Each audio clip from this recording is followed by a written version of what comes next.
শুভ সন্ধ্যা। আজকে এসে গেছি, একটু লেট হয়েছে যদিও। আজকে 8:30 না, 8:45 হয়ে গেছে। তাই যাই হোক, বেশি কথা বলে লাভ আছে কি, সরাসরি গান করে নিই। প্রথম প্রশ্ন, এই ছবিটির নাম কি আর এই ছবিতে কারা কারা অভিনয় করেছিল? তোমাদের কাছে প্রথম প্রশ্ন, এই ছবিটির নাম কি এবং এই ছবিতে কারা কারা অভিনয় করেছিল? গানটা শুনে নাও।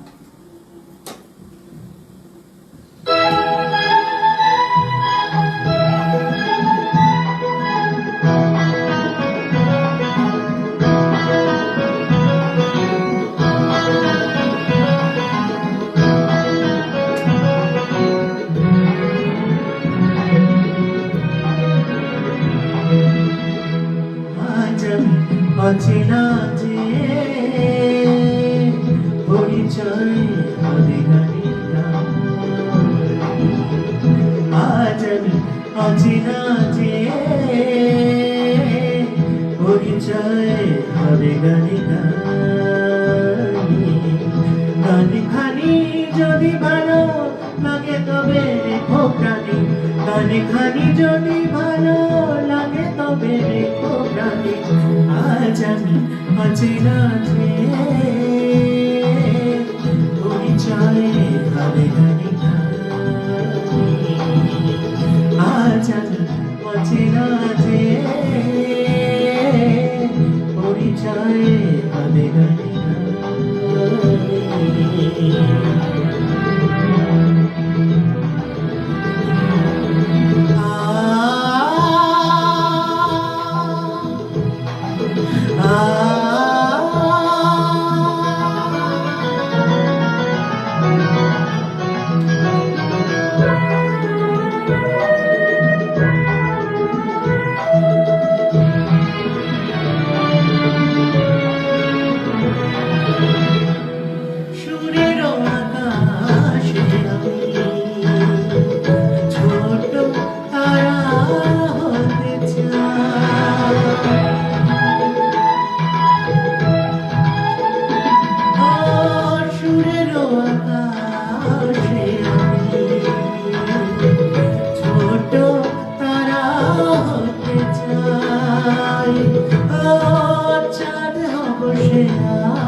সাজির প্রদীপ হতে চাই, নিজেকে বিলাবো ধূপের মতো, নিজেকে বিলাবো ধূপের মতো।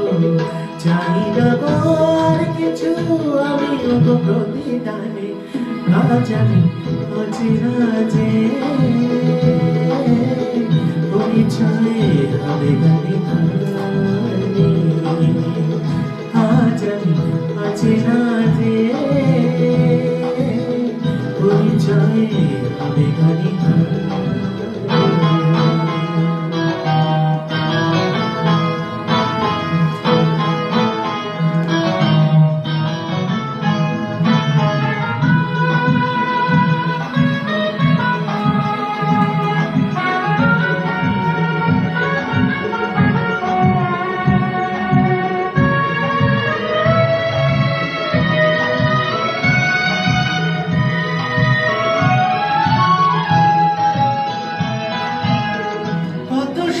শিল্পী এসে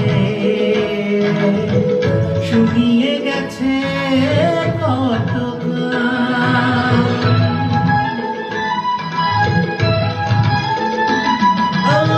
কত শত শিল্পী এসে শুনিয়ে গেছে কত গান।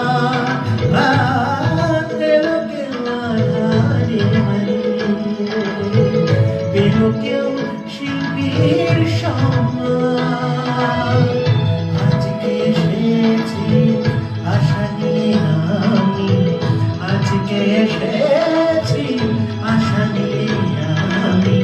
তোমাদের ভালোবাসাটাই করে কাছে টানে, আজ আমি অচেনা যে পরিচয়।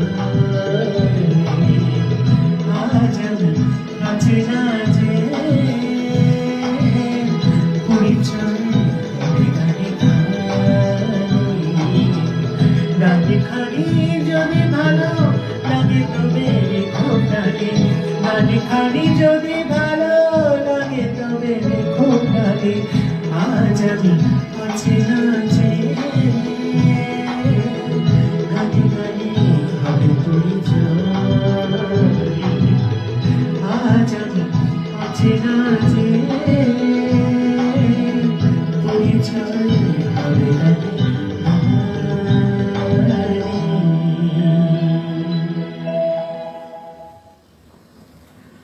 উত্তর তো অবশ্যই তোমাদের হাতের মুঠোয় মনে হচ্ছে প্রচুর মানুষের উত্তর দিচ্ছে সেটা তো অবশ্যই জানি তবে আমরা আজকে একটু বেড়াতে যাই অনেকদিন বেড়াতে বেড়াতে কোথাও যাওয়া হয় চলো আজকে আমরা একটু বাইরে থেকে বেরিয়ে আসি কোথায় যাব আজকে আমরা যাই চলো দূরে মমির দেশে কেমন লাগছে ভালো লাগবে না আজকে মমির দেশে গেলে মিশর ভ্রমণের স্বপ্ন আমার বাস্তবে রূপ পেল 2019 সালের 19 ফেব্রুয়ারি মুম্বাই বিমানবন্দর থেকে কুয়েত এয়ারওয়েজের উড়ান ধরে আমরা যাব পৌঁছে গেলাম কুয়েত রাত্রিবেলা ফ্লাইটে করে আমরা যাচ্ছি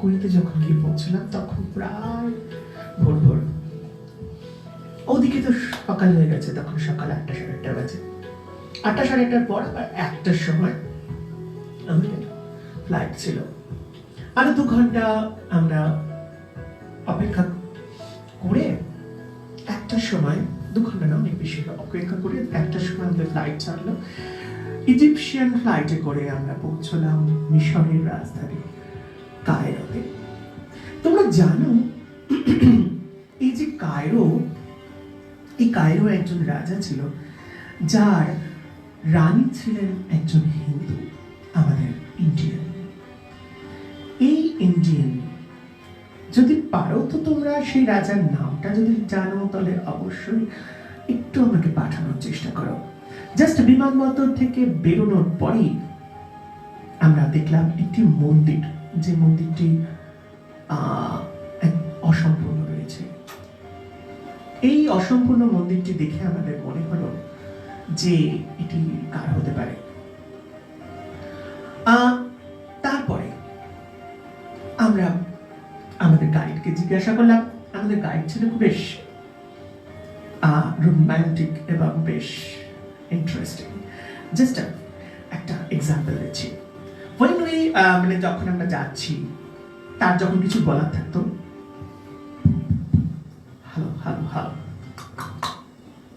দেন স্টার্ট সো আমার বেশ ভালো লাগতো মানে যখনই কিছু হচ্ছে হ্যালো হ্যালো দিন তারপরে আবার কথাবার্তা শুরু করতো তা এরকম ভাবে আমরা যখন যাচ্ছি গাড়ি করে ভেতরে তো একটা ভীষণ আনন্দ হচ্ছে যে আমরা বিদেশে এসেছি আর চারপাশে বেশ একটা মিশরীয় পরিবেশ আমার ইচ্ছা করছিল যে আজকে একটু সাজাই মিশরের জিনিসপত্র দিয়ে যেহেতু মিশরের গল্প বলছি কিন্তু আজকে একটু সময় পাইনি আজকে আর আমার শরীরটাও ঠিক খুব একটা ভালো নেই তাই সে কারণের জন্য আজকে সাজানোর মতন মানসিকতা হবে না পরে সাজাবো তারপরে চারপাশ দেখতে দেখতে যাচ্ছি যেতে যেতে দেখলাম একটা প্রাচীন দুর্গ শুনলাম দ্বাদশ শতাব্দীতে সুলতান সালাহউদ্দিন নাকি এই দুর্গটি নির্মাণ করেছিলেন নিজের পরিবারকে বাইরের আক্রমণ থেকে বাঁচানোর জন্য তিনি এই দুর্গটি সুরক্ষিত করার ব্যবস্থা করেছিলেন এই দুর্গের দূরেই রয়েছে একটা মসজিদ যে মসজিদটি পুরো ছিল আলাবাস্তার পাথর দিয়ে তৈরি আলাবাস্তা একটা মিশরের প্রাচীনতম পাথর যে পাথরটি জাস্ট এই ট্রান্সপারেন্ট মানে এই সাইড থেকে ওই সাইডে অর্থাৎ আলো দেখা যায় হ্যাঁ মানুষকে দেখা যায় না বাট আলোটা ট্রান্সপারেন্টলি দেখা যায় একদম পাথরের মাঝখানে দিয়ে থাকলে পরে বন্ধ হয়ে যায় না কালো অন্ধকার হয়ে যায় না আলাবাস্তার এখানে 3 রকমের পাওয়া যায় একটা হচ্ছে হোয়াইট একটা হচ্ছে এমারাল্ড মানে হালকা আর আরেকটা হচ্ছে স্কাই কালার খুব সুন্দর এরপর আমরা সেখান থেকে দুর্গটির গল্প একটুখানি শোনার চেষ্টা করলাম।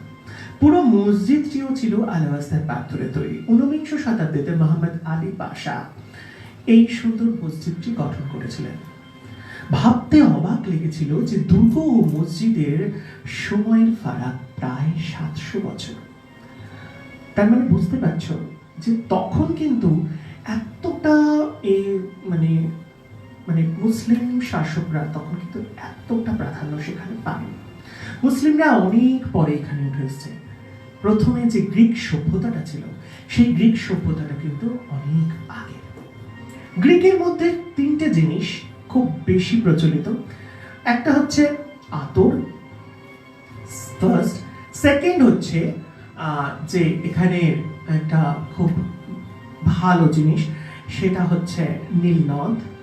আরেকটা জিনিস, এই নীল নদের অববাহিকাকে কেন্দ্র করে একটা চাষ এখানে গড়ে উঠেছিল, যেই চাষটা গ্রিক সভ্যতার একটা সবচেয়ে বড় নিদর্শন এবং যার মাধ্যম দিয়ে আমাদের ভারতবর্ষেও একটা বিশেষ কিছু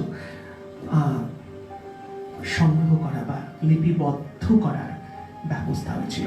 কেন সেমি এই প্রশ্নটি আমি তোমাদের কাছে করে আমি দ্বিতীয় গানে যাব। এই চাষটা কিসের চাষ ছিল আর এটা নাম কি আর কি কাজে ব্যবহার করা হয়? ওকে, চলো আমরা উত্তরটা পেয়ে গেছি। অবশ্যই রূপঙ্করের উত্তর নিয়ে এসে গেছে। ছবির নায়ক তাপস পাল, নায়িকা দেবশ্রী রয়, ছবির নাম সুরের আকাশে। যারা সঠিক উত্তর দিয়েছে তারা হচ্ছে রীতা দাস, সুদেব স্বর্ণকার, নূপুর সরকার, তনুশ্রী মুখার্জি, অমরনাথ ঘোষাল, শুভ্রা চৌধুরী, বন্নিশিখা সেনগুপ্ত, সুস্মিতা ব্রহ্ম, সায়ন্তনী চ্যাটার্জি, জয়শ্রী নন্দী, পৃথা সোমা, দিকপাল চ্যাটার্জি, সঞ্জীব পাল, সুদীপ পাল, সোমা চ্যাটার্জি, চন্দন চ্যাটার্জি, মোনা সাধুকার, রিয়া চক্রবর্তী, মহুয়া নাগ ও অসীম পাল একদম সঠিক উত্তর দিয়েছ। আমরা দ্বিতীয় গানে যাই। এই দ্বিতীয় গানেতে আমি বলতে চাইবো, তার আগে দ্বিতীয় গানটার জন্য কি প্রশ্ন রাখবো? আমার তো মনে হয় মিশরের গল্প যখন শুরু হয়েছে তখন সবাই বুঝতে পেরে গেছে যে আস্তে আস্তে আমরা কোন দিকে এগোবো। তাই এই গানটায় প্রশ্ন রাখছি না, আমি যে প্রশ্ন দুটো করেছি সেই দুটো প্রশ্নের উত্তর দাও। আমরা 1985 সাল থেকে একটি ছবির গান গাইছি। এই ছবির গানটি আমাদের অনুপম কুমার এবং অনেকে রিকোয়েস্ট করেছিল প্রায় 1 মাস আগে। সেই গানটি আজকে করার একটু চেষ্টা করছি।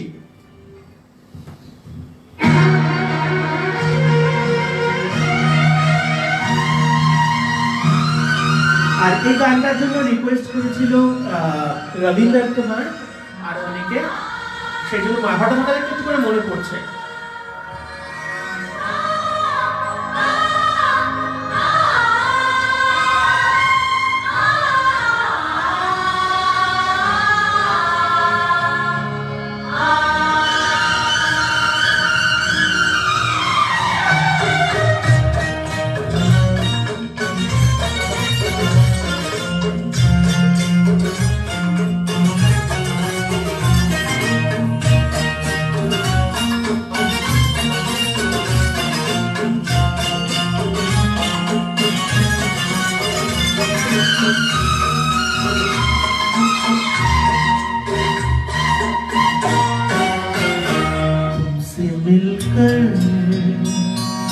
न जाने क्यों तुमसे मिलकर, न जाने क्यों और भी कुछ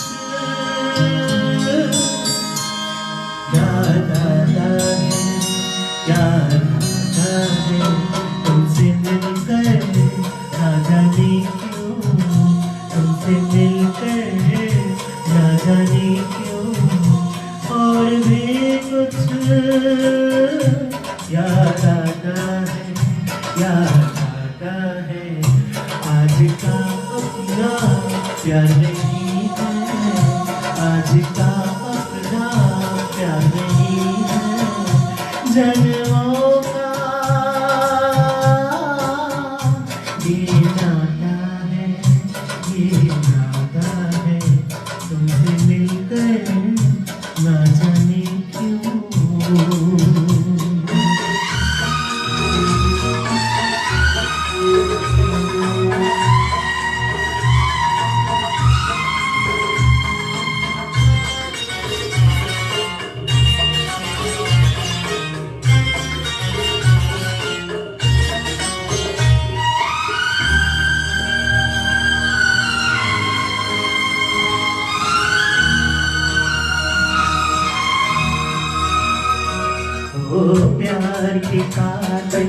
प्यार के दुश्मन रात बनाए दुनिया दीवानी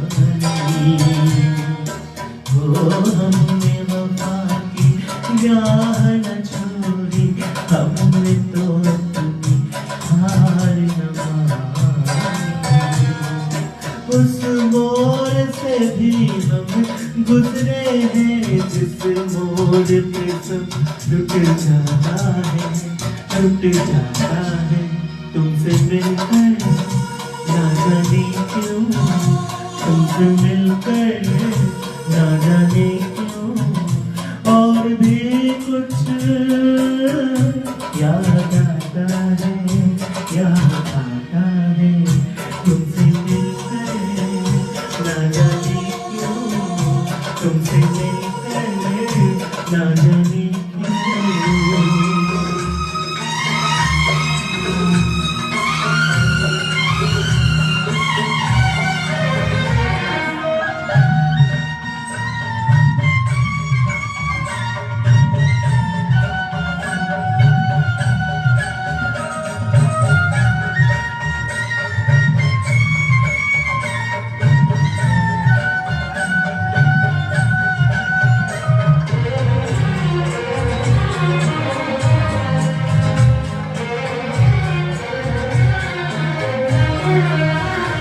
एक तेरे बिना इस दुनिया की हर चीज अधूरी लगती है तुम पास कितने आज मगर नजरी की जरूरी लगती है प्यार जितना दिए उन्हें कुछ और नजर को आता है तुमसे मिलकर ना जाने क्यों तुमसे मिलकर ना जाने क्यों और भी कुछ याद आता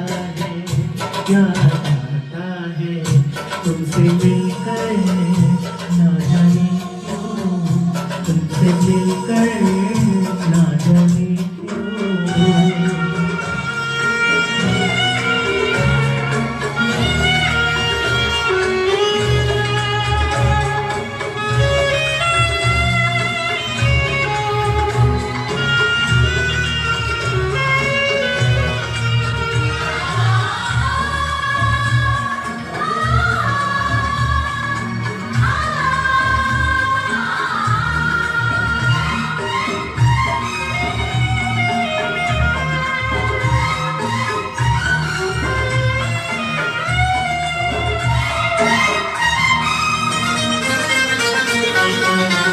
मर के भी कभी जो खत्म ना हो ये प्यार का वो फसाना हो तुम भी तो हमने साथ लो हमको वहाँ तक जाने ओ झूठे अपनी धरती से आकाश जहाँ मिल जाता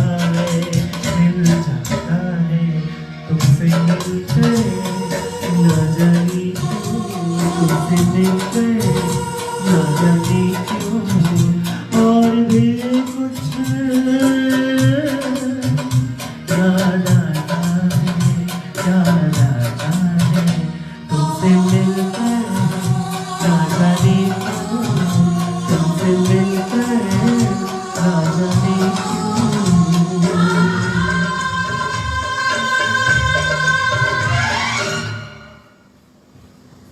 ওকে থ্যাংক ইউ আমরা এবার আবার মিশরে চলে যাই বাবা তার আগে গল্পগুলো শুনে নেই ফার্স্ট উত্তরটা কি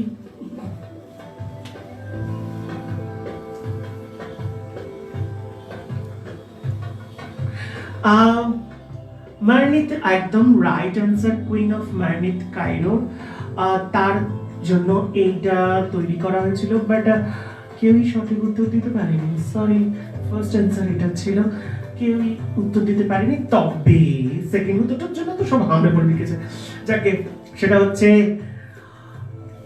পেপার, একদম সঠিক উত্তর। পেপার মেকিং এর জন্য প্যাপাইরাস গাছের একটি বাঁশ গাছের মতন একটি গাছ, যার মেকিংটা হতো নীলনদ অববাহিকাতে, এইটার একদম চাষ হয়।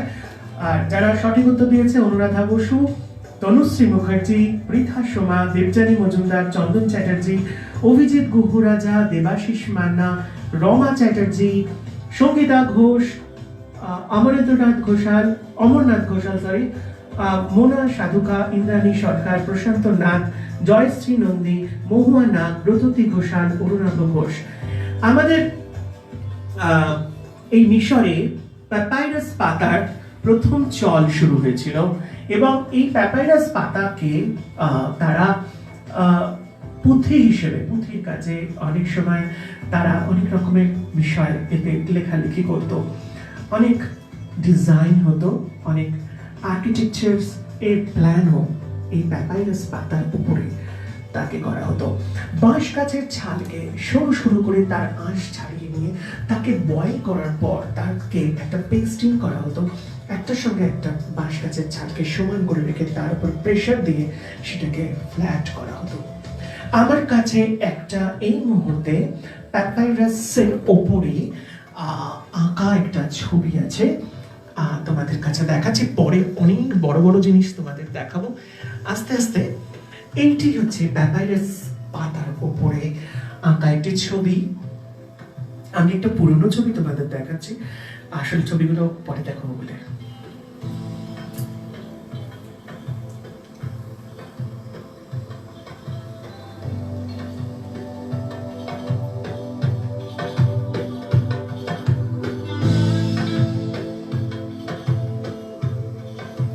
ওকে, থ্যাংক ইউ।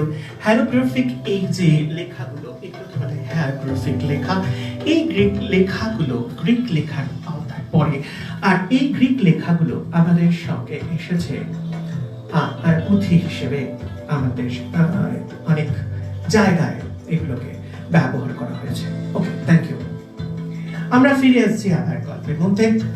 এই হেরোগ্রাফিক লেখাগুলো আমরা সাধারণত দেখতে পেয়েছি সমস্ত মানে মমি সেন্টার্স এবং অনেক জায়গায় যেখানে যেখানে এই গাছগুলো হয়েছে, মানে কাজগুলো সম্পর্কে যেখানে যেখানে লেখা আছে, আর সেই সঙ্গে ইতিহাস, এই ইতিহাসগুলো একদম ওর সঙ্গে লিপিবদ্ধ করে করা হয়েছে। আমরা ছবিটা লাগাতে পারছে না, সেই জন্য একটু নজরটা ওদিকে চলে যাচ্ছে, কারণ আমার মনে হয় এই সমস্ত বিষয়গুলো সবাই দ্বারা হয় না। ইডিয়েট। দেখেন কে জয়জিৎ, বাই দ্য বাই, আমাদের ইলেকট্রিশিয়ানকে দিয়ে কখনো কি আর ছবি লাগানো যায়? মাঝে মাঝে একটু একটু তো মস্করা করতে হবে, তাই না? যাকে চলো আমরা এরপরে কায়রো শহরে গিয়ে পৌঁছলাম। কায়রো শহর হচ্ছে, আমরা যখন কায়রো শহরে পৌঁছেছি তখন দেখলাম একটা নীল নদের সর্বাধিক দীর্ঘ হচ্ছে ৬,৬৫০ kilometre. Can you understand? Imagine ৬,৬৫০ kilometre হচ্ছে তার দৈর্ঘ্য। এই দৈর্ঘ্য এবং প্রস্থে ছিল খুবই কম, খুবই শর্ট, গঙ্গার মতনই প্রায়। আর এই পৃথিবীর দ্বিতীয় বৃহত্তম হচ্ছে এই নীলনদ। এই নীলনদটা ভিক্টোরিয়া হ্রদ থেকে বেরিয়ে এবং সবচেয়ে বড় কথা অ্যামাজনে গিয়ে পড়েছে। এই অ্যামাজন হচ্ছে প্রথম স্থান অধিকার করেছে এবং ভূমধ্য সাগরে গিয়ে এই নীলনদটি পড়েছে। ভূমধ্য সাগর কি কালার, আমি মানে তোমাদের মানে ঠিক দেখাতে পারবো হয়তো পরে, কিন্তু অবশ্যই দেখাবো। এই ব্লু কালারটা, এইরকম ব্লু কালার পুরো ভূমধ্য সাগরটা। ও হো, আচ্ছা, এই প্যাপারাস কাছে কথাটা যখন এলো তখন প্যাপারাস সম্পর্কে একটুখানি তোমাদের কথা বলে দিই। আলেকজান্ড্রিয়া হচ্ছে এই ইজিপশিয়ান মানে আমাদের মিশরের একটি বড় কান্ট্রি। আলেকজান্ডার যখন ভারত আক্রমণ করতে এসেছিল এবং পরবর্তীকালে ফিরে যাবার পরে তো তিনি আলেকজান্ড্রিয়া বলে একটি শহর প্রতিষ্ঠা করেন। তারই নামানুসারে এই শহরের নাম হয়েছিল আলেকজান্দ্রিয়া। সেখানে তার একটি কেল্লাও রয়েছে। এইখানে সবচেয়ে বড় আলেকজান্দ্রিয়ার বিষয়টা কি জানো?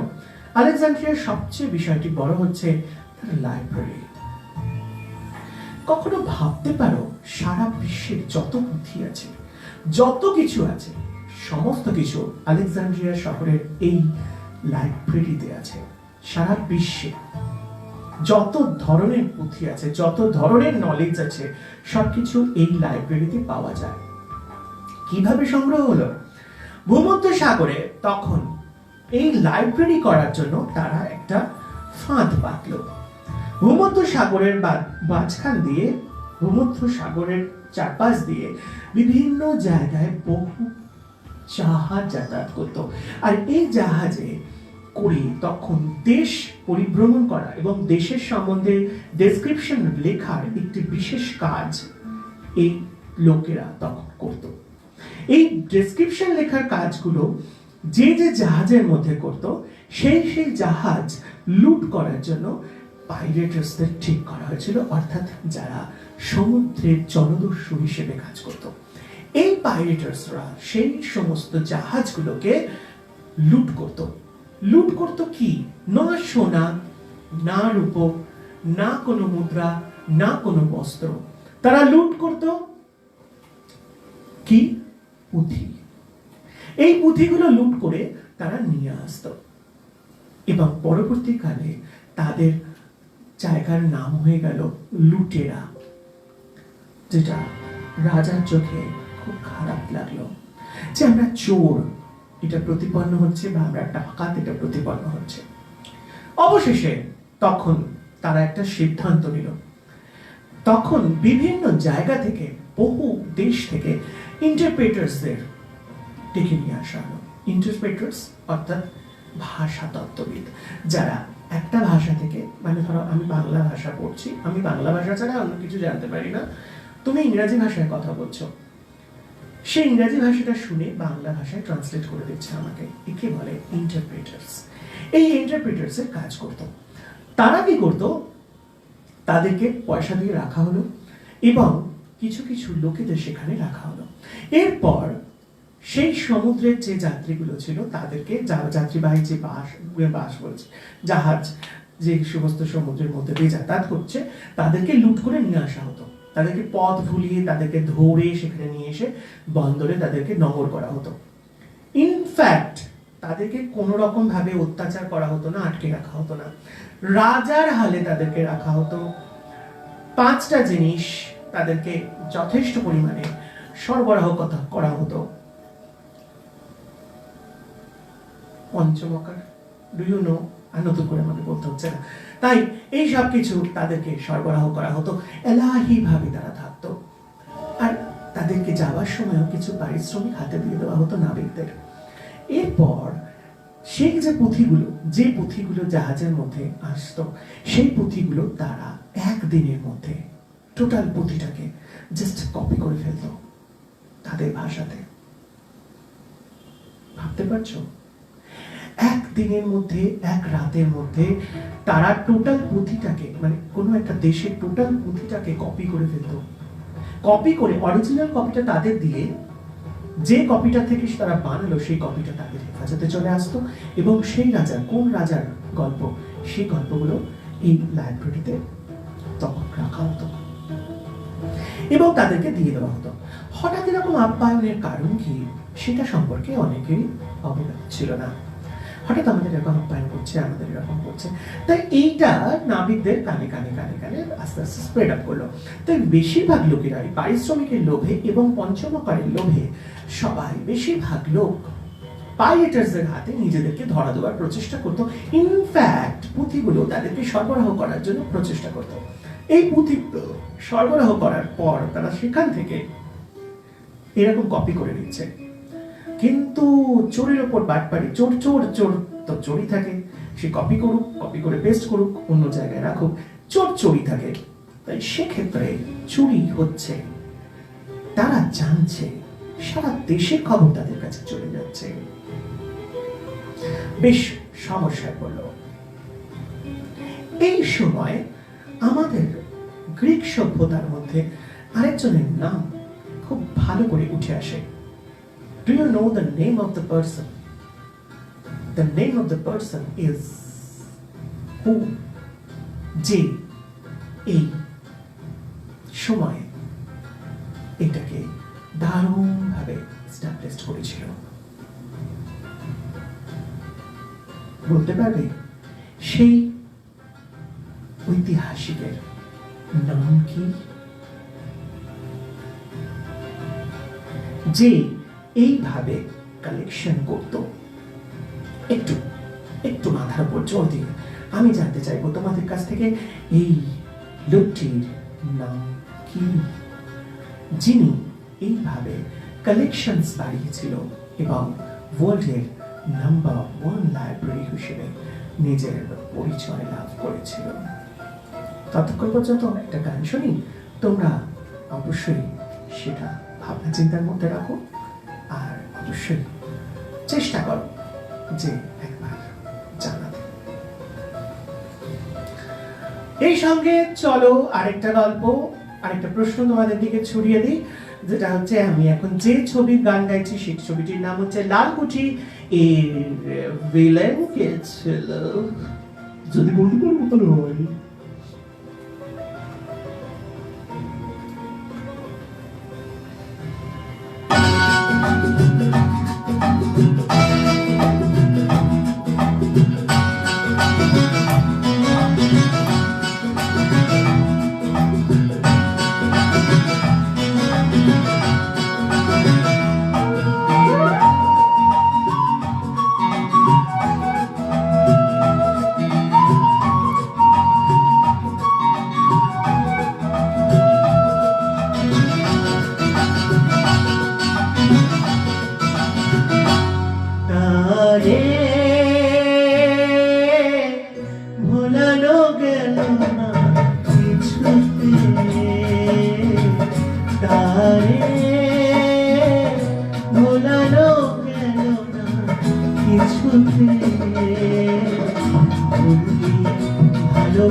ভালোবাসা দিয়ে বিষের পরশ দিয়ে ভোলানো গেল না কিছুতে,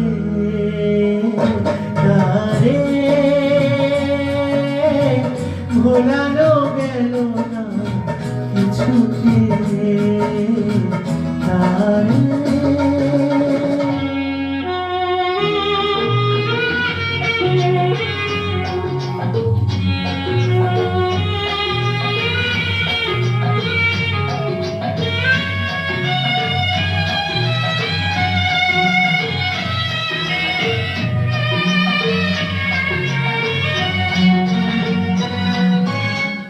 ভালোবেসে কোনোদিন সুখ চেও না, সব কিছু ভুলে যেও না।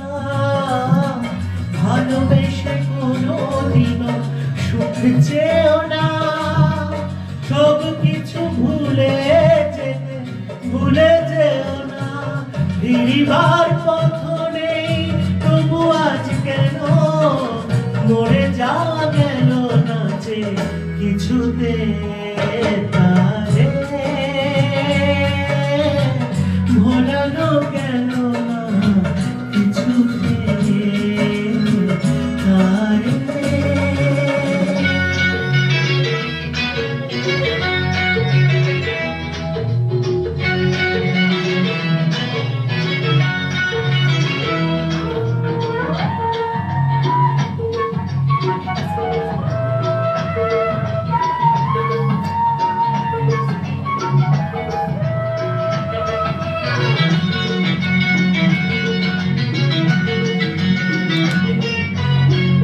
যার নাম নিতে চোখে জল এসে যায়, তার নাম নিয়ে নিয়ে মন ভেঙে যায়।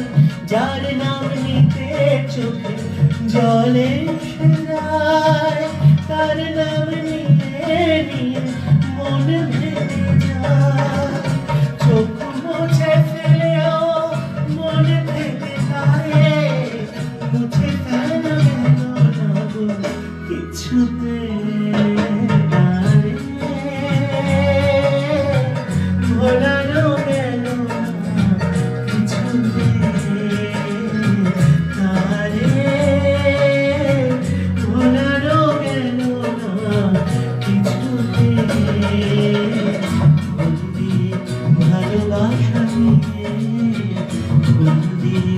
ভালোবাসা দিয়ে বিষের পরশ দিয়ে ভোলানো গেল কিছুতে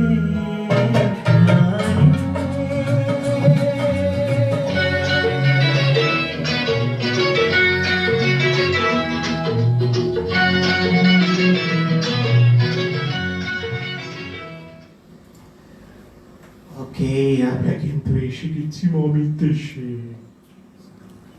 মমির দেশে চলে এসেছি। পাপাইরাসের গল্প আমরা পড়ছি। এরপর কি উত্তর রেডি? বাবা, সবাই কি ভালো লোক হয়েছে। ওকে, ড্যাভিড এনজোপা, এটা একদম ভুল উত্তর। আমি একটুখানি বলে দিয়েছিলাম যে কে অরিজিনালি ভিলেন। ড্যাভিড এনজোপা ছিল ভাড়াটিয়া ভিলেন, অর্থাৎ তাকে ভাড়া করে নিয়ে আসা হয়েছিল। পরবর্তীকালে তার মন চেঞ্জ হয়ে গিয়েছিল, তাই অরিজিনাল ভিলেন হচ্ছেন উৎপল দত্ত। বুঝতে পেরেছো?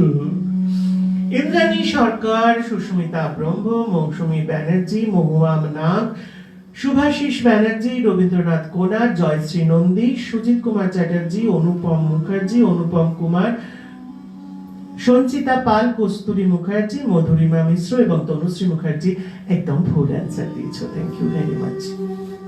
আমরা চলে যাচ্ছি এবার প্যাপাইরাসের গল্পে। কেউ উত্তর দিতে পেরেছে? না, পারেনি। অনেকে দিয়েছে, ভুল উত্তর দিয়েছে। অনেকে ওরা লিখছিল ভুল হয়েছে, যে কে আমরা চলে আসছি।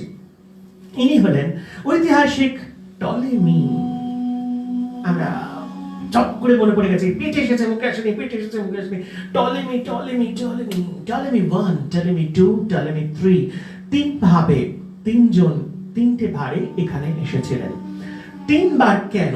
এবার সে প্রশ্নে আসছি। এই যে লাইব্রেরিটা তৈরি হয়েছিল, এই লাইব্রেরিটার পিছনে ছিল টলেমি 1, এবং আলেকজান্ডারের মৃত্যুর পর এই লাইব্রেরিটাকে পরবর্তীকালে আরো ভালো করে তৈরি করার জন্য একজন গ্রিক গ্ল্যাডিয়েটর তাকে অনেকভাবে অপদস্থ হতে হয়েছিল, বহুভাবে। সে কৃতদাস ছিল, এবং কৃতদাস থাকার পরে পরবর্তীকালে সে নায়ক হয়েছিল দেশের। Do you know the name of the person? যদি জানো তাহলে অবশ্যই সেটা লেখার চেষ্টা করো। এরপরে আমি সেই উত্তরটা তোমাদের কাছ থেকে নেব। বারবার বলছি, কৃতদাস ছিল তার ছোট, যখন সে রোমে ছিল, তাকে সেখান থেকে তুলে নিয়ে আসা হয়েছিল, এবং তুলে নিয়ে এসে রোমের সাম্রাজ্যের প্রতিষ্ঠাতা সে তাকে গ্রিক একজন গ্ল্যাডিয়েটরের বণিকের কাছে বিক্রি করে দিয়েছিল। এরপর তার উপরে নানা অত্যাচার, পাশবিক অত্যাচার, মানসিক অত্যাচার এবং শারীরিক অত্যাচারের পর অবশেষে সে একজন গ্ল্যাডিয়েটর হয়ে দাঁড়ালো। এই গ্ল্যাডিয়েটর পরবর্তীকালে রোমান সাম্রাজ্যের উপরে বিশাল আঘাত হেনেছিল, এবং তিনি এই টলেমিকে প্রচুর অর্থ দিয়েছিলেন পরবর্তীকালে এই লাইব্রেরিটাকে ভালো রাখার জন্য, সুস্থ রাখার জন্য এবং তার উন্নতি প্রকল্পে। এই মানুষটির নাম কি আমরা কিন্তু সবাই জানি, কিন্তু সময় ঠিক মনে পড়ছে না। যাইকে টলেমির এই কাণ্ড কারখানা দেখে অনেকের মানসিকতার মধ্যে তখন সন্দেহ আসলো। একদিন এক বণিক সম্প্রদায় সে ধূর্ত বেশে প্রচুর পরিমাণে পুঁথি সমগ্র নিয়ে, ফলস পুঁথি সমগ্র নিয়ে ভূমধ্য সাগরে যাত্রা শুরু করল। তাকে অ্যাজ ইউজুয়াল প্রাইভেটার্স অর্থাৎ জলদস্যুরা ধরে ফেলল, এবং তাকে তুলে নিয়ে আসা হলো অ্যাজ ইউজুয়াল আলেকজান্ড্রিয়া শহরে। এই আলেকজান্ড্রিয়া শহরে তাকে তুলে নিয়ে আসার পর তার উপরে নানা রকম ভাবে তোয়াজ করতে লাগলো। কিন্তু এত পুঁথি একসঙ্গে কন্ট্রোল করা সম্ভব নয়, কপি করা এক রাতের মধ্যে সম্ভব নয়। খুব সমস্যায় পড়লো তারা। তার জন্য তারা বিভিন্ন ভাবে তাকে প্রচেষ্টা করতে লাগলো আরো সুন্দর সুন্দর ভাবে আরো মনোরঞ্জন করার। তার লক্ষ্য অন্যদিকে ছিল। সে তখন রাজার সঙ্গে দেখা করতে চাইল, অর্থাৎ রাজা। এখানে রাজা বলতে তখনকার দিনে যেহেতু রাজারা খুব একটা এখানে থাকতো না, আমাদের এখানকার মতো কিছু মিনিস্টার্স দের ওপর টোটাল জায়গার শাসনের ভার ছিল। সো মিনিস্টার্সদের সঙ্গে দেখা করাটা তার কাছে খুব সমীচীন মনে হলো না। তার মনে হলো যে আমার সম্মান হানি হবে এতে। সো আমরা টলেমিকে বলল, আমি তোমার লাইব্রেরিটা একবার ঘুরে দেখতে চাই। টলেমি প্রশংসিত হলো, ভাবলো দেশ বিদেশে তাদের লাইব্রেরির নাম যদি ছড়ায় তাহলে সেটা ভালো হয়। সেই ভেবে সে তখন তাকে লাইব্রেরিটা ঘুরে দেখালো। ওয়াও, এত সুন্দর, এত কথা, এত গল্প, এত কিছু। তার চোখ তো ছানা বড়া হয়ে গেল। সে তখন কি করলো, লাইব্রেরির বিভিন্ন অংশ ঘুরে দেখতে দেখতে শুধু লাইব্রেরি ঘুরে দেখলো না, তার সঙ্গে সঙ্গে বিভিন্ন জায়গার স্থাপত্যের নিদর্শন হিসেবে পাপাইরাস পাতার উপরে খুব সুন্দর করে সেই নিদর্শনগুলো এত সুন্দর ন্যাচারাল কালার্স দিয়ে সেটার পুঙ্খানুপুঙ্খভাবে ডেসক্রিপশন লেখা, ইম্পসিবল। এই সব দেখে তার মনের মধ্যে হিংসা উৎপন্ন হলো। সে পরবর্তীকালে ব্যাক টু প্যাভিলিয়ন, বাট অজ্ঞাতসারে সে পরবর্তীকালে এই লাইব্রেরির রাস্তায় ঢুকে লাইব্রেরিটি ধ্বংস করেন, আগুনে পুড়িয়ে দেন। বহু নথি, বহু তথ্য, বহু জিনিস নষ্ট হয়ে যায়। কষ্ট লাগছে না? আমারও লেগেছিল ভীষণ ভীষণ ভাবে। কত কষ্ট করে তৈরি করা, কিন্তু ওই একটা কথা আছে না, সবকিছুর পিছনে রয়েছে চুরি করা। যে খরচা তারা চুরি করে করতে চেয়েছিল সেটা যদি গিয়ে গিয়ে যে জায়গা থেকে ইনভেনশন করে নিয়ে আসতো, ডেসক্রাইব করে নিয়ে আসতো, তাতে আরো বেশি হয়তো সমৃদ্ধ হতো তাদের পুঁথি, তাই না? কিন্তু চুরি জিনিস ধ্বংস হয়ে গেল। পরবর্তীকালে টলেমি টু ধ্বংস হয়ে যাবার পরে টলেমি টু আবার সেই জায়গায় নতুন করে সেটা তৈরি করার প্রচেষ্টা করতে লাগলো। আলেকজান্ড্রিয়ার আলেকজান্ডার যেহেতু এই লাইব্রেরিটার ভিত্তি প্রত্যন করেছিল, সেহেতু সেই ভিত্তির উপরেই গড়ে উঠল পরবর্তীকালে আবার নতুন করে লাইব্রেরি। এবং অ্যাজ ইউজুয়াল তখন বিভিন্ন দেশ থেকে ঠিক করা হলো, বিভিন্ন দেশ থেকে সমস্ত স্কলারসদের ডাকা হবে, নিমন্ত্রণ করা হবে। টলেমি সেকেন্ড তখন বিভিন্ন দেশ থেকে সমস্ত স্কলারদের সেখানে আনতে আরম্ভ করলো। শুধু আনা নয়, সেখানে পড়াশোনারও ব্যবস্থা করলো, ঠিক আমাদের ভারতবর্ষে যেরকম হতো। এই যে প্যাপাইরাস পাতার কথা বললাম, তার মাধ্যম থেকে আমাদের ভারতবর্ষের কিন্তু তারও আগে ভূজপত্র এসেছে।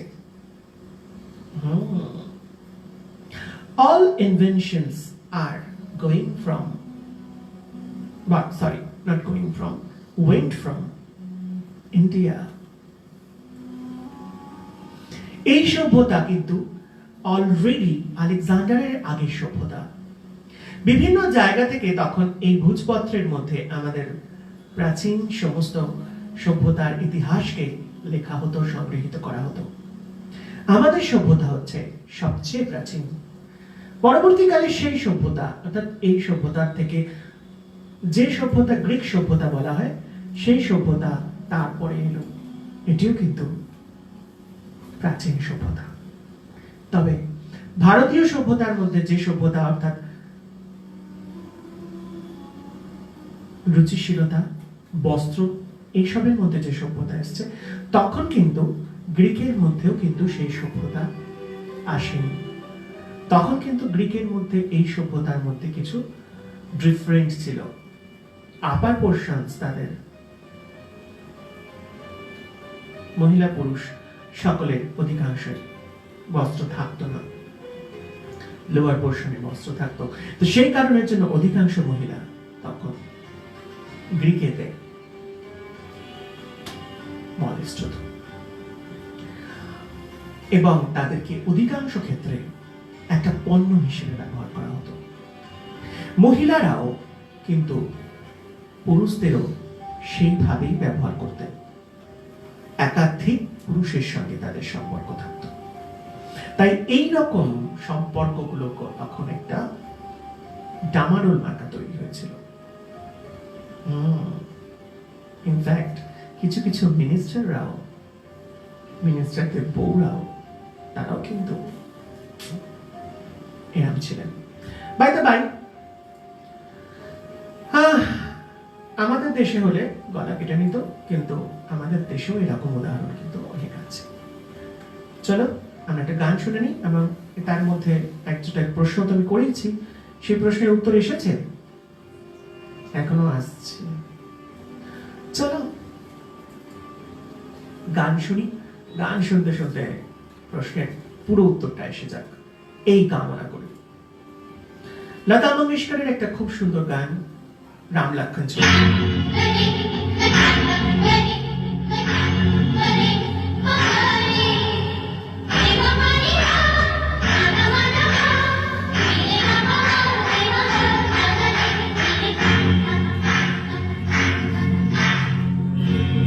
राम जी बड़ा दुख तेरी लखन में, बड़ा दुख तेरी लखन में, बड़ा दुख सुध बुध बिसराए मेरे नींद चुराई, मेरा मुश्किल कर दिया जीना, बड़ा दुख तेरे लगन में, बड़ा दुख ओ राम जी, बड़ा दुख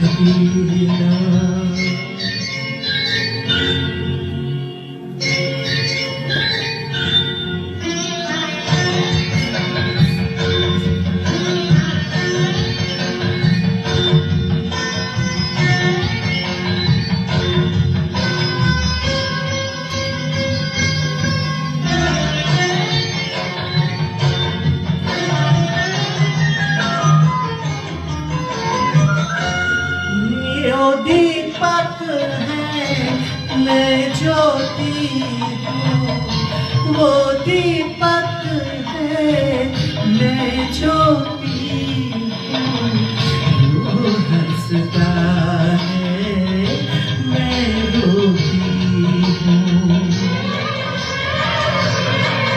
मेरे प्यार की कदर उसे होगी मगर मुझे जहर पड़ेगा पीना, बड़ा दुख दीना, बड़ा दुख दीना तेरे लगन में, बड़ा दुख दीना।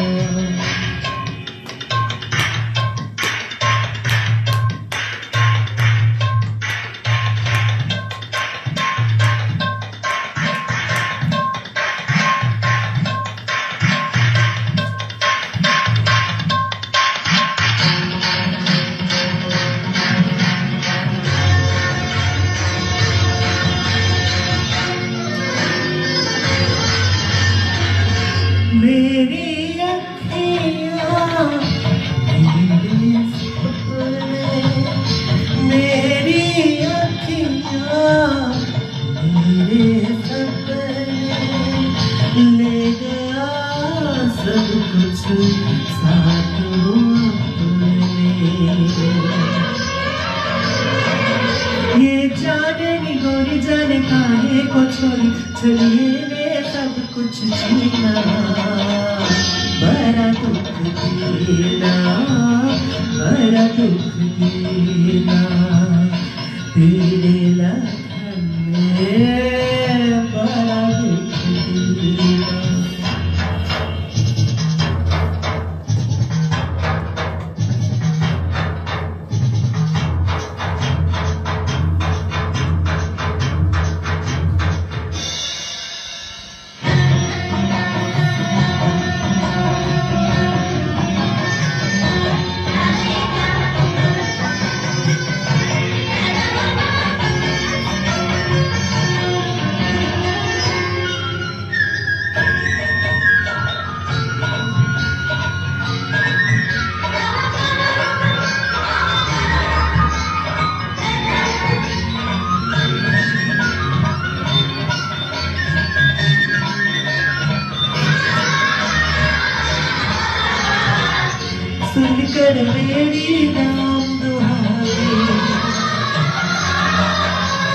सुनकर मेरी राम दुहाई देखो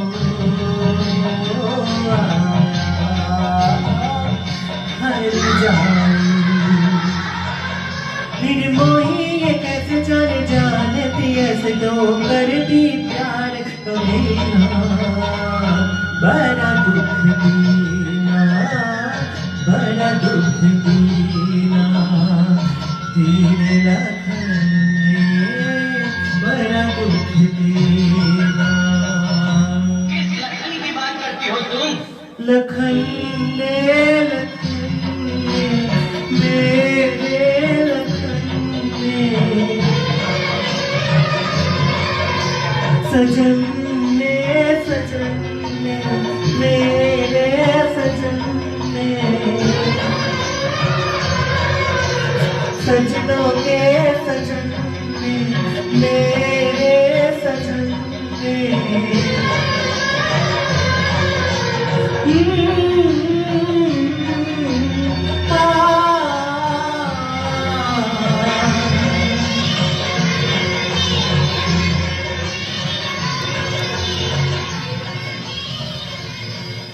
ওকে চলো লক্ষণের থেকে এবারে উত্তরে আসি।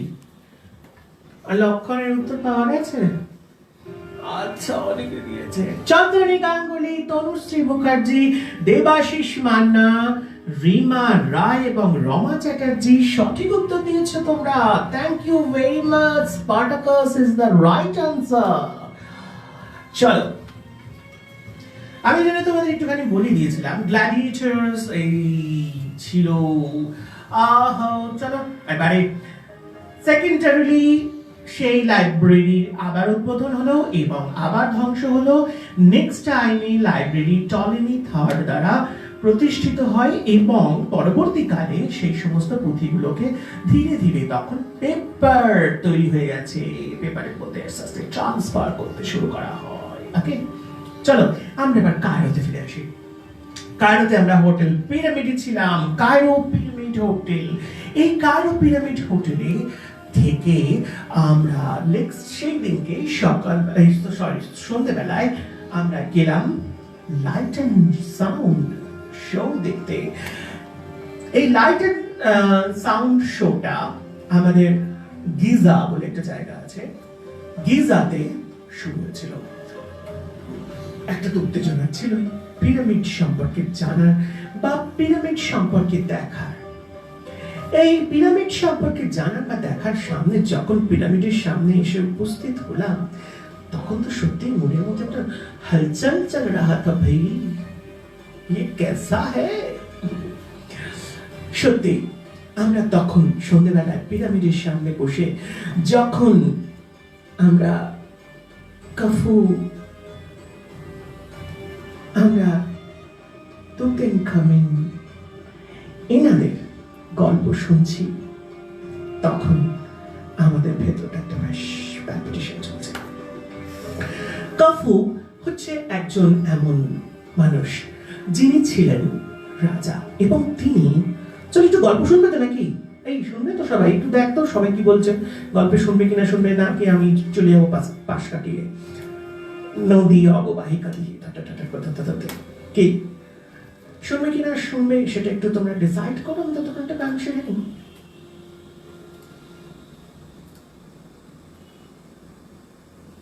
কে লিখলো? সবাই শুনবে বলছে, একটু শুনিয়ে দিই। চলো কাফু। ওকে প্রসেনজিৎ, আমরা অ্যাজ ইউজুয়াল আবার ফিরে আসি মিশরে। মিশরের মিউজিকটা ভীষণ ডাউনে চলছে, আমাদের সাউন্ড ব্যান্ড মাঝে মাঝে ঘুমিয়ে পড়ে। Okay ready. সো আমরা কফুতে চলে এলাম। কফু একজন এমন মানুষ যিনি যুদ্ধকালীন তৎপরতায় সমস্ত কাজ করতে আরম্ভ করলেন। যুদ্ধ করে সারা দেশ থেকে সারা বিশ্ব থেকে প্রচুর পরিমাণে সোনা দানা মণি মাণিক্য অনেক কিছু তিনি সংগ্রহ করেছিলেন এই সোনা দানা মণি মাণিক্য সমস্ত কিছু সংগ্রহ করার পর তার মানসিকতার মধ্যে এমন একটা জিনিস আসলো যে হয়তো তিনি মারা যাবেন। কিন্তু তার এই মারা গেলে পরে তার বিষয়টাকে কিভাবে সে সংরক্ষণ করবে নিজেকে, এই হিসেবে চলতে লাগলো একটা পরিকল্পনা। বহু আর্কিটেকচারের সঙ্গে কথা বলতে আরম্ভ করলো, কিন্তু কোনো বিষয় তার কাছে পছন্দ হয় না। সে মরার আগে মমিটাকে সে এমন জায়গায় রাখতে চায় যেটি সারা বিশ্বের মধ্যে একটি নজির সৃষ্টি করবে, যাতে কফুর নাম সারা বিশ্বে মানুষ যেন কখনো ভুলতে না পারে। ওকে, বিভিন্ন জায়গায় চলতে লাগলো। আবার সেই আর্কিটেকচারের মধ্যে এমন জিনিস থাকবে যে আর্কিটেকচারটি শুধুমাত্র আর্কিটেকচার হিসেবে বা একটা ইঞ্জিনিয়ারের কাজ হিসেবে হবে না, তার মধ্যে একটা স্পিরিচুয়াল ব্যাপার থাকবে। সো প্রচুর পরিমাণে লোক এলো, প্রচুর লোককে ইনভাইট করা হলো, ইনভাইট করা হলো। তারা সবাই এলো, একে একে তাদের নিজেদের সমস্ত গল্প, তাদের নকশা, সমস্ত কিছু দেখাতে আরম্ভ করলো। বাট কফুর কিছু পছন্দ হতে লাগলো না, ভীষণ সমস্যায় পড়ে গেল সবাই। দেন কফু তখন কি করবে এরকম ভাবছে। এমন সময় তার যে প্রত্যেকটা রাজ্যে, এখানে একটা জিনিস আমি বলে রাখি যে এই সমস্ত জায়গায় একজন করে ফেরাও থাকতো। এই ফেরাওরা হচ্ছে যারা পুরোহিত হিসেবে আমাদের এখানে থাকে। যেমন আমাদের সমাজের মধ্যে বা আমাদের রাজকার্যের মধ্যে আমাদের ধর্মগুরু থাকতেন, সেই রকম গ্রিক সভ্যতায় কিন্তু কতটা মিল তোমরা শুধু দেখতে থাকো। মিলগুলো আমি তোমাদের কাছে তুলে ধরার চেষ্টা করছি। এই মিল শুধুমাত্র সেখানে নয়, রাজ্যের মধ্যেও সেই মিল। রাজাকে সদ উপদেশ দেওয়ার জন্য যেমন আমাদের এখানে ধর্মগুরু থাকতো, তাদের ওখানেও থাকতো সেরকম একজন করে ফেরাও। তারা তখন বললো আমাদের রাজ্যের মধ্যে এমন একটা জায়গা আছে যেখানে একজন খুব বড় আর্কিটেকচার এবং সে একজন স্পিরিচুয়াল লোক, তাই তাকে ইনভাইট করা হোক। রাজা কুফু বললেন ওকে, নো প্রবলেম, তার কাছে সন্দেশ নিয়ে যাওয়া হোক। Sandesh means not Sandesh, Sandesh. So তার কাছে নিয়ে যাওয়া হলো, বাট সে সরাসরি বলে দিল আমি কারোর তাবেদার নই, I am sorry, I reject this invitation. What? রাজার ইনভিটেশন প্রত্যাখ্যান করছেন? রাজা বলল আমি সৈন্য পাঠাবো, তারপর তুমি নিয়ে এসো। ধর্মযাজক বললেন he is a spiritual man, এখন যদি আপনি সৈন্য পাঠিয়ে তাকে ধরে নিয়ে আসেন তাহলে সমস্ত প্রজারা আপনার বিপক্ষে চলে যাবে। দেন তখন রাজা বললেন ঠিক আছে, আমার দূত হিসেবে তুমি তার কাছে যাও। তো ধর্মগুরু রাজি হলেন। ধর্মগুরু বললেন ওকে আমি যাব। ধর্মগুরুর সঙ্গে সঙ্গে সে অনেক কিছু নজরানা নিয়ে সেই তার কাছে গেলেন। তার কাছে যাওয়ার পর তাকে সমস্ত নজরানা দেওয়া হলো এবং নজরানা দেওয়ার পর সেই সমস্ত নজরানা এবং টাকা পয়সা যা চিবিয়েছিলেন সব প্রত্যাখ্যান করলেন। ধর্মগুরু তখন বললেন তাহলে আপনি কি চান? রাজা, দেশের রাজা হিসেবে বা দেশের যে দেশে আপনি বসবাস করছেন সেই দেশে বসবাস করার হিসেবে আপনাদের তো কিছু কর্তব্য আছে, আপনার কিছু দায়িত্ব আছে। তখন উনি বললেন এই কথাটা আমি আমার খুব একজন ভালো বন্ধুর কাছ থেকে শুনেছিলাম। সেই কথাটা যখন পরবর্তীকালে এই কুফুর জায়গায় সেই স্পিরিচুয়াল মানুষের কাছ থেকে শুনলাম, তখন মনটা বেশ গর্বিত হয়ে উঠল। কথাটা এটাই, জল পিপাসা কার পেয়েছে? রাজার পেয়েছে। সেই রাজা হোক আর প্রজা হোক, জল পিপাসা পেলে পরে সে জলই তো খায় না। কখনো তুমি মাটির পাত্রে খাচ্ছ, হাতে পেতে খাচ্ছ, কি সোনার গ্লাসে খাচ্ছ, জলই তো খাচ্ছ। জল তোমার কাছে আসে না, তুমি জল খাওয়ার জন্য পাত্রের কাছে যাও। ধর্মগুরু বুঝে গেলেন এনাকে সহজে টলানো যাবে না। আমার বন্ধু বলেছিল, प्यासे को कुएं के पास जाना पड़ता है, कुएं कभी प्यासे के पास नहीं आता। কুফু সঙ্গে সঙ্গে যখন এই ধর্মযাজকের কাছে এই কথা শুনল, ধর্মযাজক প্রচন্ড রেগে গেলেন। রাজাকে এখানে আসতে বলছিস? এত বড় তোর সাহস! আমি তোমার এই সমস্ত কিছু এখান থেকে তুলে সরিয়ে দেবো। ধর্মযাজক তাকে সমস্ত জায়গা থেকে উচ্ছেদ করার একটি মানুষ তৈরি করে সৈনিকদের সেরকম আদেশ দিলেন।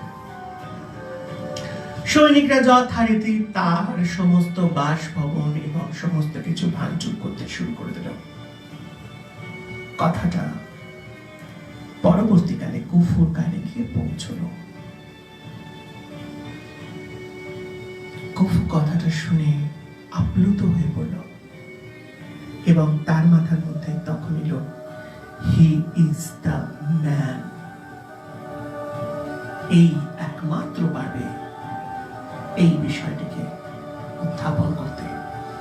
আমি যাব, অবশ্যই আমি যাব। আমি পিপাসার্ত, সুতরাং আমাকেই যেতে হবে। ওকে, চলো। কুফু সেই তার কাছে যখন গেল, তখন তো তার সমস্ত অবস্থা খারাপ। সে তখন এবার লড বহর নিয়ে গাড়িতে করে ঘোড়ার পিঠে, গাধার পিঠে উঠে, পিঠে চাপিয়ে ধীরে ধীরে এগোচ্ছে। কুফু তার সামনে গিয়ে দাঁড়িয়ে নত মস্তকে তাকে বললেন, আমি আমার কাজের জন্য আপনার কাছে লজ্জিত। আমি এর থেকে আরো সুন্দর বাসস্থান আপনাকে বানিয়ে দেব। আমি আমার লোকের কৃতকর্মের জন্য আমি আপনার কাছে লজ্জিত। তারপরে তাকে তার বাসগৃহ এবং তার যে আস্তানা ছিল, মানে শিক্ষা কেন্দ্র ছিল, সেটি কুফু নিচে বানিয়ে দেওয়ার পর তিনি বললেন, আমি কাজ করব, কিন্তু সময় কতদিনে করব আমি তোমাকে বলতে পারবো না। কুফু বললেন, আপনি আগে আপনার যে আর্কিটেকচার আছে সেটা আপনি আমাকে দেখান। বলে, আমার মাথা থেকে একটা আর্কিটেকচার আমার ভেতরে সর্বদাই চলছে, and it is the only architectures. বলে, ওকে, আপনি সেটা নিয়ে এসে আমার সামনে হাজির করুন। হাজির করার কিছু নেই। তখন বলেন, why? বলে, আপনার শরীরকে কে বহন করে? আমার কাঁধ। আপনার কাঁধ কোথায় নিয়ে যাবে আপনাকে, সেটা আপনাকে কে বোঝায়? আমার মস্তিষ্ক। তাহলে কাঁধ স্ট্রেট, দেন মস্তিষ্ককে জয়েন করছে কাঁধ। one shoulder to another shoulder, that is the triangle. The triangle is the only point of your success. ভাবো, ট্রায়াঙ্গেল অর্থাৎ যে ট্রায়াঙ্গেল থেকে আমরা সবাই এসেছি, আর আমরা যে ট্রায়াঙ্গেলে গিয়ে মিশে যাব, that is the only triangle. তাহলে বুঝতে পারছো আমাদের সনাতন ধর্মের সঙ্গে এই পিরামিডের কত বড় মিল? অনেক গল্প বলেছি তাই না? চলো এবার একটা গান শুনি।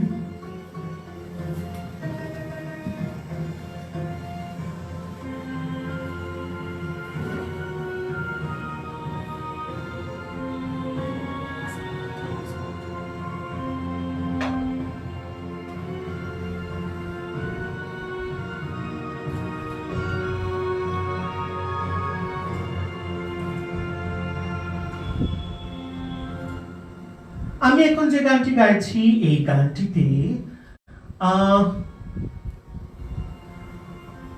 অনেকে জানে এই গানটি। ছোট বউ ছবি থেকে একটি গান গাইছি। এই গানটিতে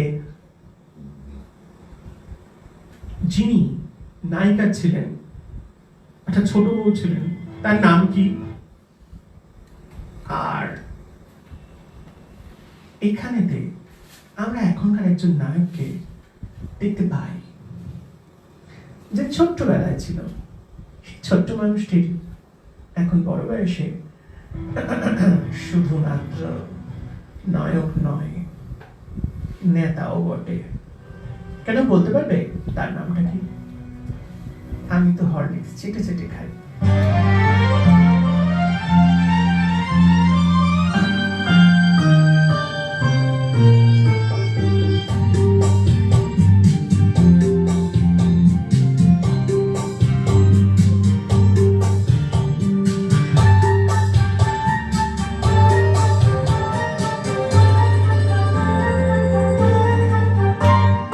শুনো শুনো আজ কেন মন করে গুনগুন, কথা যেন গান হয়ে যায়।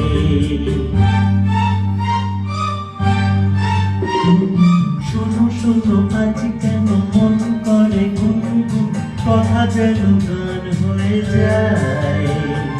সাথী ওগো সাথী, সেই গান তোমাকে, শুধু তোমাকে জড়াতে চাই। শোনো শোনো আজ কেন মন করে গুনগুন, কথা যেন গান হয়ে যায়।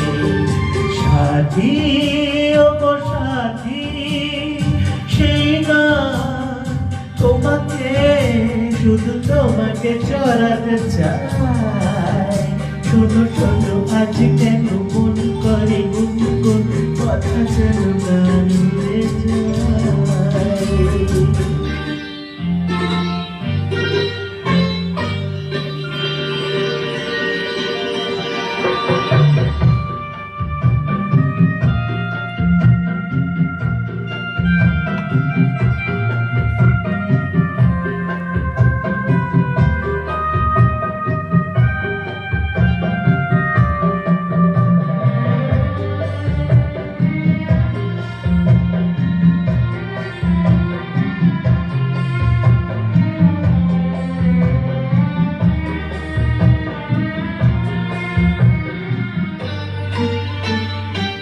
হয়তো তোমার মনে আজ কোনো রং লেগেছে, এগুলো ভুল হয়ে আদৌ ঘুম থেকে জেগেছে।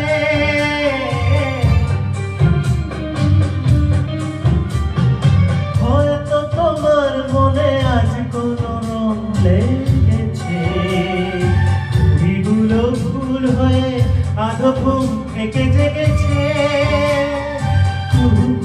কোয়েলিয়া পিয়া পিয়া ডাকে পিয়া, শুনে শুনে মন ভরে যায়। সাথী ওগো সাথী, সেই গান তোমাকে, শুধু তোমাকে জড়াতে চাই। শোনো শোনো আজ কেন মন করে গুনগুন, কথা যেন গান হয়ে যায়।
সাথী ও গো সাথী, সেই গান তোমাকে, শুধু তোমাকে জড়াতে চাই।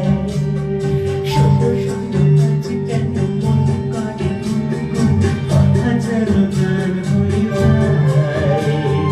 সাথী ও গো সাথী, সেই গান তোমাকে, শুধু তোমাকে জড়াতে চাই।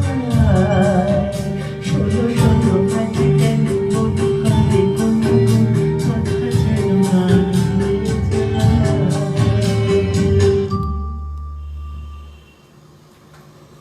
ওকে, আবার ফিরে এলাম আমরা মিশর শহরে।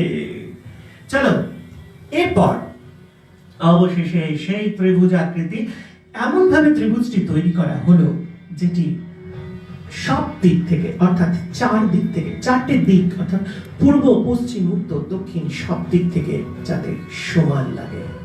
পিরামিডের তলায় গিয়ে দাঁড়ালে, অর্থাৎ পিরামিডের নিচে গিয়ে দাঁড়ালে, যে দিক থেকে তুমি দাঁড়াবে সেদিক থেকে সূর্য সবসময় তোমার মস্তক চুম্বন করবে।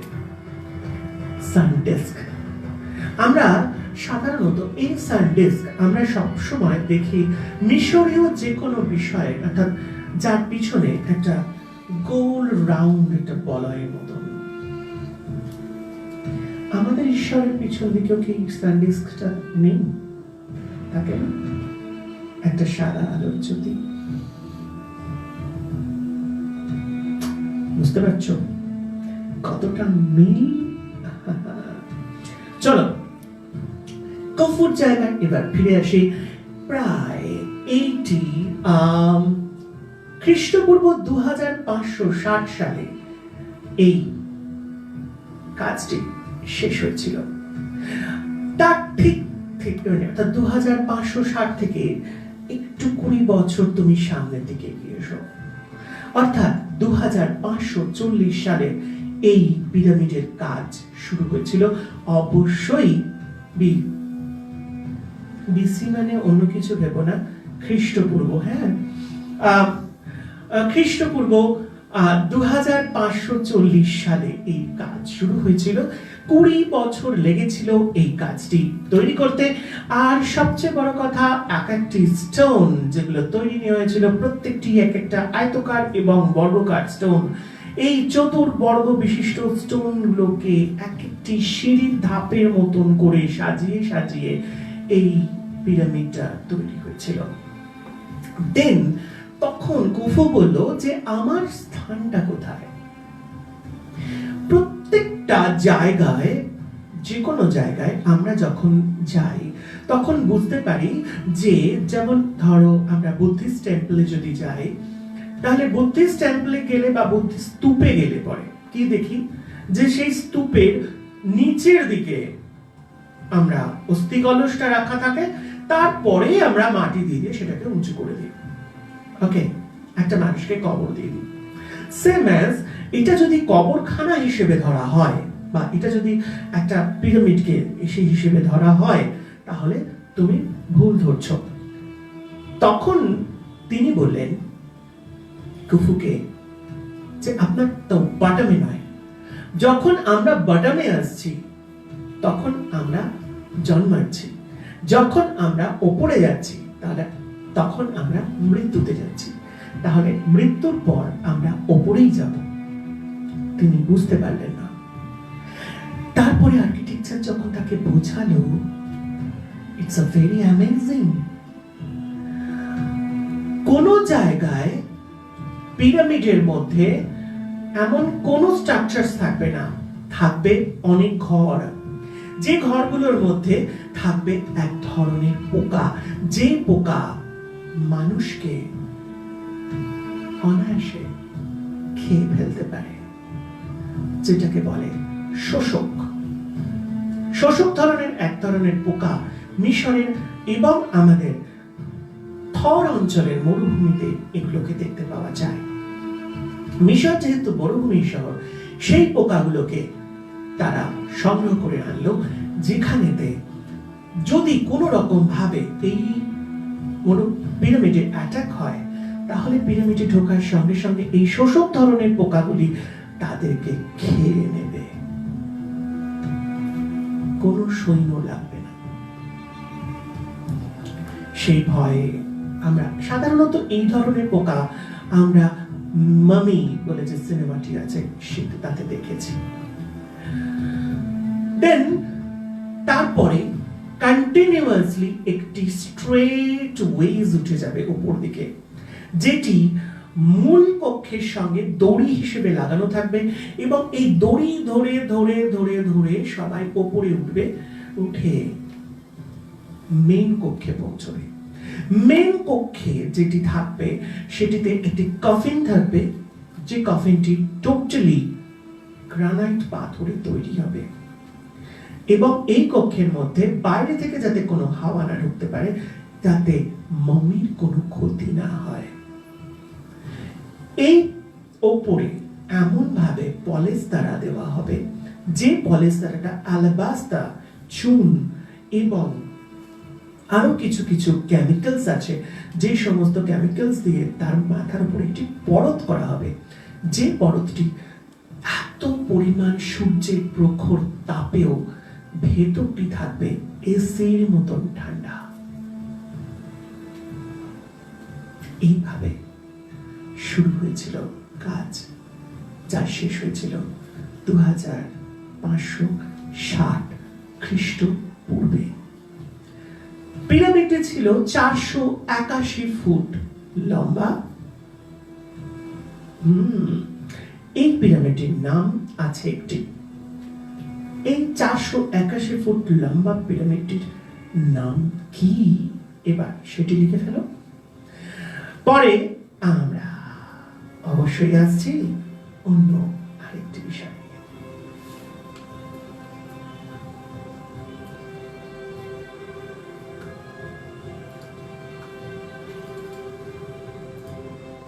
উত্তর এসে গেছে?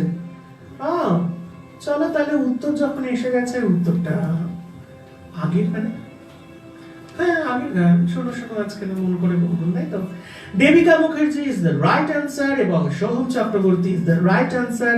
যারা সঠিক উত্তর দিয়েছে দেবাশিস চট্টোপাধ্যায়, তাপসী কালী, সঞ্চালী বন্দ্যোপাধ্যায়, মোনা সাধুকা, অর্পণ মুখার্জি, তনুশ্রী মুখার্জি, অঙ্কিতা ঘোষ, মহুয়া নাগ, পৃথা সোমা, শুভাশিস ব্যানার্জি, মৌসুমী ব্যানার্জি, সঙ্গীতা ঘোষ, ইন্দ্রাণী মিশ্র, অসিত পাল, রিমা রায়, অমরনাথ ঘোষাল, জয়শ্রী নন্দী, দিকপাল চ্যাটার্জি, দেবযানী মজুমদার, সুদেব স্বর্ণকার, রাজু সাঁতরা একদম সঠিক উত্তর দিয়েছ।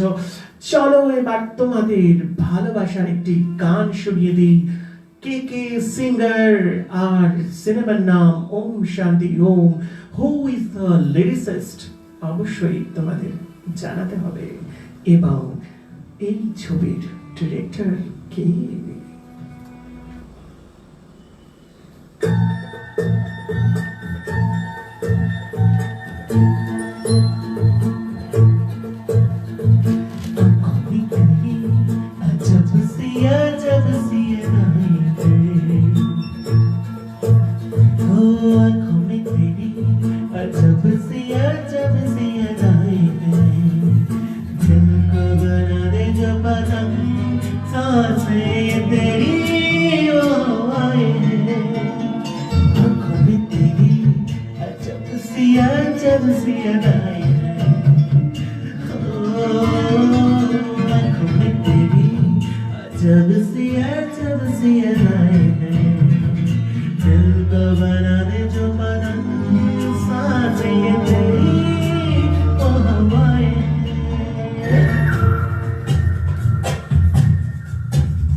जब सी अदाएं हैं,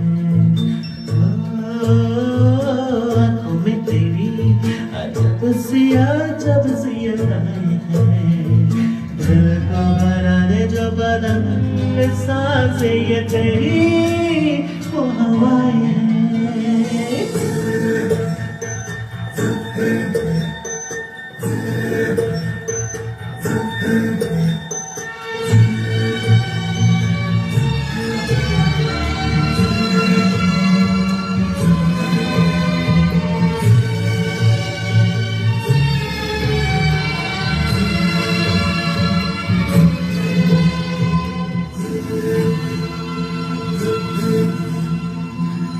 तेरे साथ साथ है साथ कोई दूर आया है, चांद तेरी रोशनी का हल्का सा एक साया है, तेरी नजरों ने दिल को किया जो असर हुआ,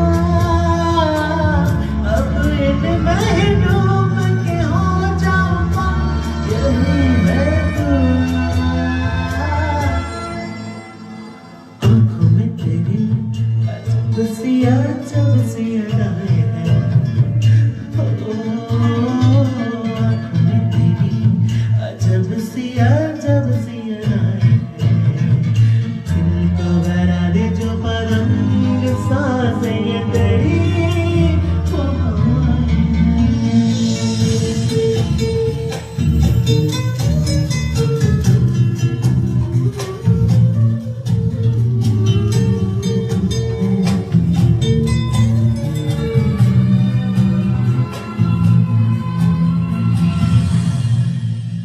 ওকে, ফিরে এসেছি ওখান থেকে আবার, অর্থাৎ present day to earlier day. So অবশ্যই আবার মিশরীয় সভ্যতায় ঢুকে যাচ্ছি। আচ্ছা, তোমাদের কেমন লাগছে মিশরের গল্প? তোমরা অবশ্যই আমাকে জানাবে। পরবর্তীকালে বহুভাবে এই পিরামিডের অনেক রকম ভাবে কাজ হয়েছিল। আচ্ছা, এই কুফুর দুটি বউ ছিল, জানো সে গল্প? কুফুর দ্বিতীয় বউ ছিল প্রচন্ড লোভী এবং তার অন্য একজন পুরুষ ছিলেন। ভাবতে পারছো? আমি একটু আগে বলেছিলাম গ্রিক সভ্যতায় কিন্তু এটি আছে বা এটি ছিল যে একাধিক পুরুষের সঙ্গে তাদের সম্পর্ক থাকত।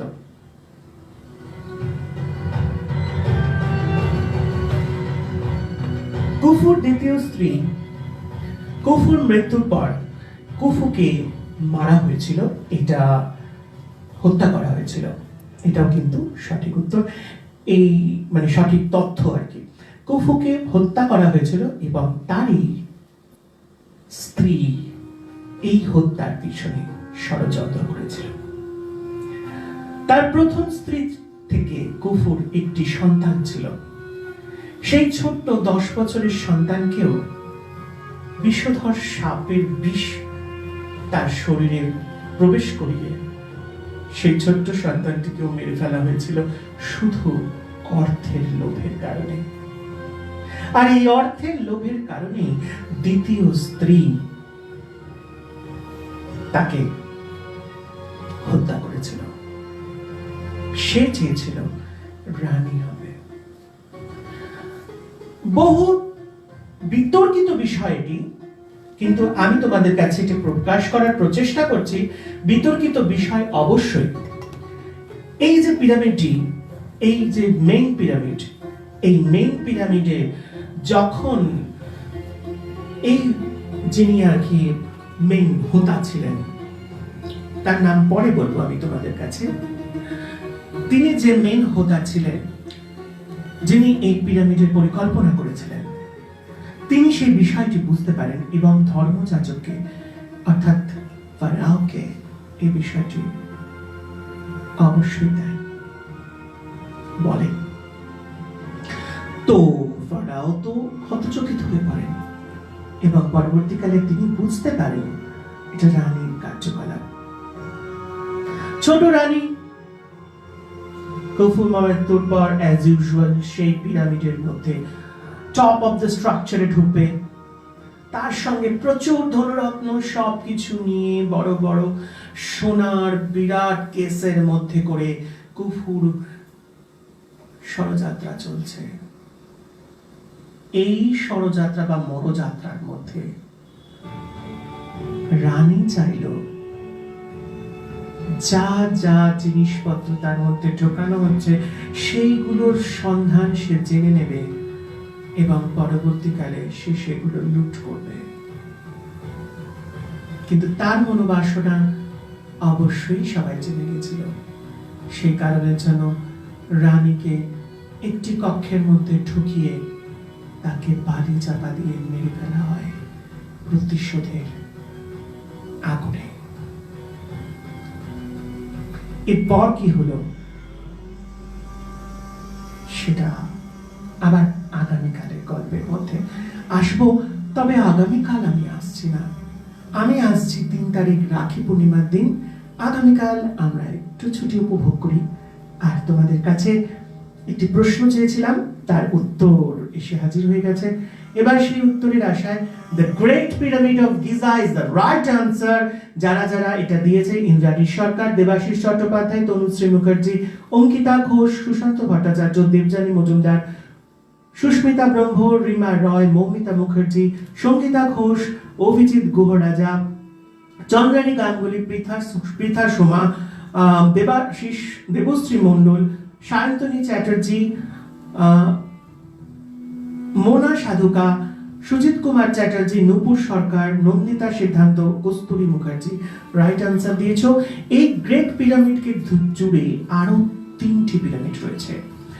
গ্রেট পিরামিডের পাশে যে পিরামিডটি, সেই পিরামিডটির নাম হচ্ছে কুইন পিরামিড। আর বাকি 2টো পিরামিড রয়েছে। One of them is prince pyramid and the second one is the princess pyramid. Yeah. So 4টি পিরামিডের গল্প অল্প অল্প করে তোমাদের শোনাচ্ছি। কালকে ছুটি নিয়ে পরশুদিনকে রাখি পূর্ণিমায় আমার মনে হয় মৌনির গল্প বলে করে লাভ নেই, তাই না? রাখির দিন, বোনেদের দিন, বোনেরা আমাদের কি খাওয়াবে সেটার উপর ডিপেন্ড করছে। তাই খাওয়া দাওয়া করে আর গল্প কি বেরোবে, ঢেকুড়ি উঠবে, যেমন আমি রোজ তুলে থাকি। তাই সেই রকম ভাবে ভাবনা চিন্তা তো অবশ্যই একটু ডিপেন্ড করছে কি হবে না হবে। আচ্ছা, তাহলে এই গানটির উত্তর আমার কাছে চলে এসেছে। ডিরেক্টর ফারা খান, একদম right answer. Vishal Dadlani is the lyricist, একদম রাইট আনসার। যারা যারা সঠিক উত্তর দিয়েছে, সুশান্ত ভট্টাচার্য, শুভ্রা চক্রবর্তী, চৌধুরী, দেবযানী মজুমদার, রিপা রায়, সুস্মিতা ব্রহ্ম, দেবশ্রী মণ্ডল, মোনা সাধুকা, সঞ্চালী বন্দ্যোপাধ্যায়, দেবাশিস চট্টোপাধ্যায়, ব্রততী ঘোষাল, পিয়ালি খাড়া, চন্দন চ্যাটার্জি, অনিতা পাল, বন্নিশিকা সেনগুপ্ত একদম সঠিক উত্তর দিয়েছে। আজকের মতন আমি এখানে বিদায় নিচ্ছি। আবার দেখা হবে ডে টু টুমরো। তবে অবশ্যই আরেকটি গান তোমাদের জন্য বাকি থেকে যাচ্ছে, সেই গানটি করে আজকের মতন শেষ করছি আমাদের অনুষ্ঠান। ভালো থেকো, সুস্থ থেকো, রাখি পূর্ণিমায় দারুণ এনজয় করো, ঘরের মধ্যে বসে নিজেরাই খাবার বানাও আর খাও। কি কি খেলে অবশ্যই আমাকে জানিও। গানটা শুনতে শুনতে কি মেনু হবে সেটা অবশ্য আমাকে একটু বলো, আমি এখান থেকে লোক দিয়ে দেবো। তারপরে তোমরা সেকেন্ড গেট খুলে গেলে আমার কিছু করার নেই।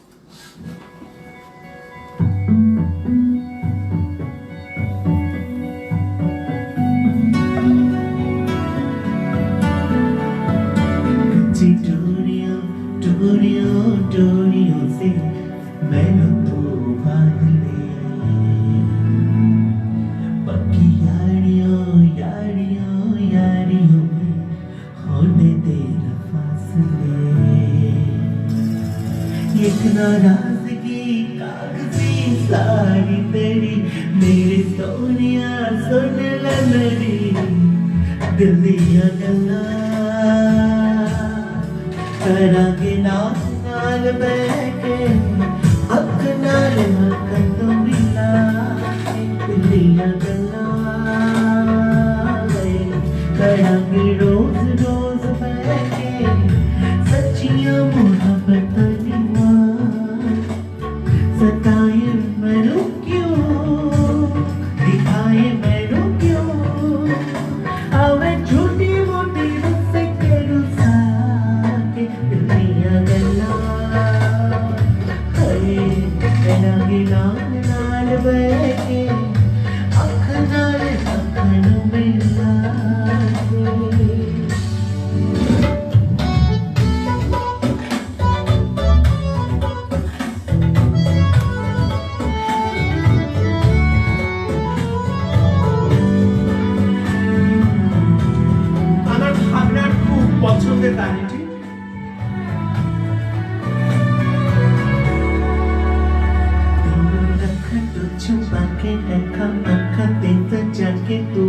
मेरी वफा रख अपना बना के मैं तेरे लिया यारा न पावा करे दूरियां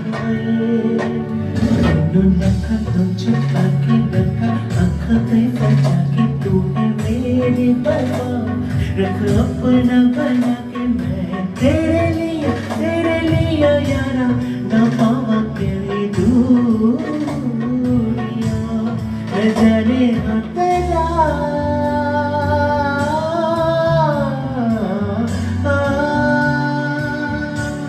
मैं जीना है तेरा तू जीना है मेरा दस लेना के नखरे दिखा के दिल दिया गला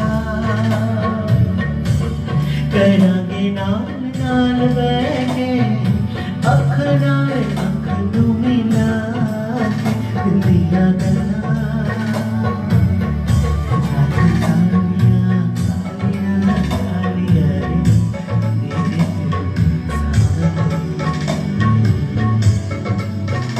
तेरे हंसियां लगे तू ना कभी मेरा आसमां मौसम दी नस में कोई ख्वाब ना पूरा बने दिल दिया गला करांगे नाल बैठे अख नाल अख नू मिला पता है मैनू क्यों छुपा दे देखो तू मेरे नाम से नाम मिला के दिया गला करांगे नाल लेके अख नाल अख नू मिला दिया गला